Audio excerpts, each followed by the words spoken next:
videoya keçməzdən əvvəl kanala abunə olmağı və videomu bəyənməyi unutmayın. Bugün Qazaxıstanda və regionun digər dövlətlərində baş verən güclü zəlzələlər Azərbaycanın seismogen bölgələrindəki zəlzələ ocaqlarına heç cür təsir edə bilməz. Bu fikri konkret AZA açıqlamasında Ayman nəzdində Respublika Seismoloji Xidmət Mərkəzinin baş direktoru Qurban Yetirmişli səsləndirib. Bu, məsafə etibarilə də mümkün deyil. Digər tərəfdən Azərbaycanda olan dərinlik tektonik qırılmalarının həmin ərazilərdə baş verən tektonik qırılmalarla əlaqəsi yoxdur. Yəni Qazaxıstan və digər dövlətlərdə baş verən zəlzələlər bizim ərazi üçün heç bir təhlükə törədə bilməzlər.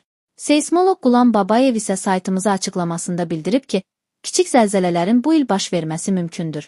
Əsas məsələ dərinlikdədir. Əgər yeraltı rəkanlar səthə yaxındırsa, onda biz zəlzələni hiss edəcəyik. Əks halda isə bu yeraltı təkanlar hiss olunmayacaq. Doğrudur, güclü və dağıdıcı zəlzələlər gözlənilməsə də, hiss edilən yeraltı təkanlar baş verə bilər. Azərbaycanda yerdəyişmə sürəti o dərəcədə intensiv deyil, amma aktivdir.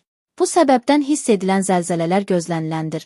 Amma dağıdıcı zəlzələlərin baş verməsi mümkün görünmür.